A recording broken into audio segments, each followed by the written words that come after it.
In this tutorial, we're going to talk about inventory management. Here we're going to talk about different things such as inventory count, part count, low part stock, and purchase orders. Okay, so let's get started by going to the inventory section from the side menu. If we select an item that we previously created, we could view the details of that item. We can also create a new item by selecting the plus.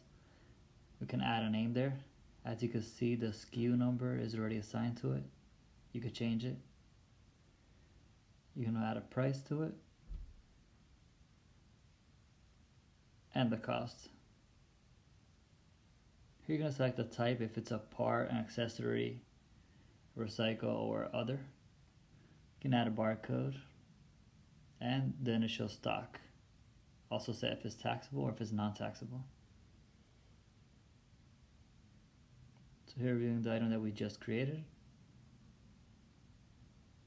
Alright, so now let's go to part count. We're going to create a new part count.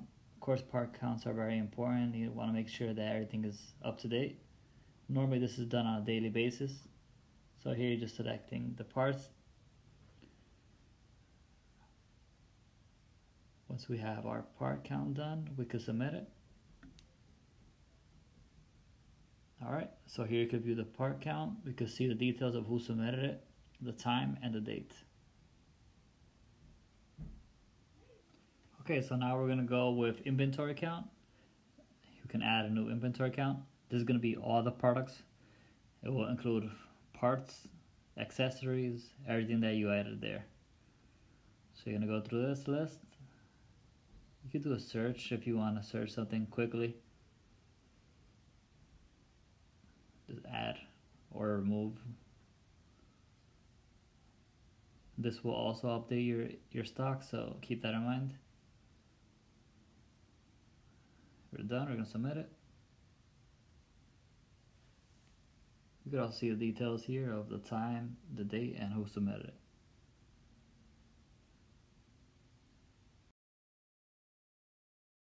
Alright, so now we're going to go to the low part stock.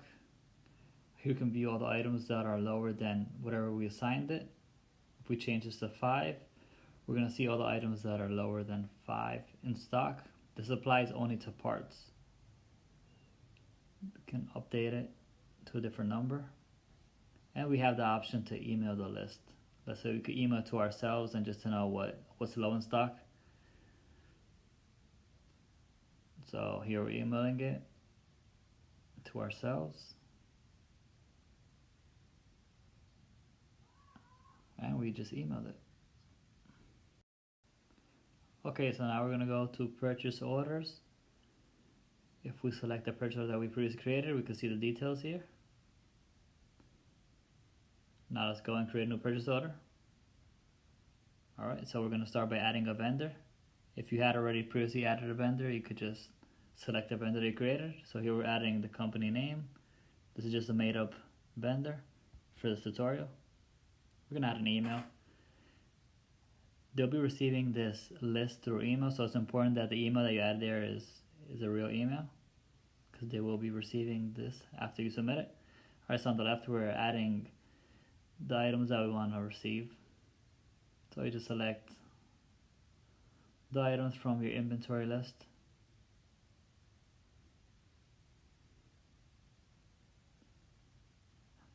So in this case, the item is required to be in your inventory. You're adding the quantities that you want to order this from.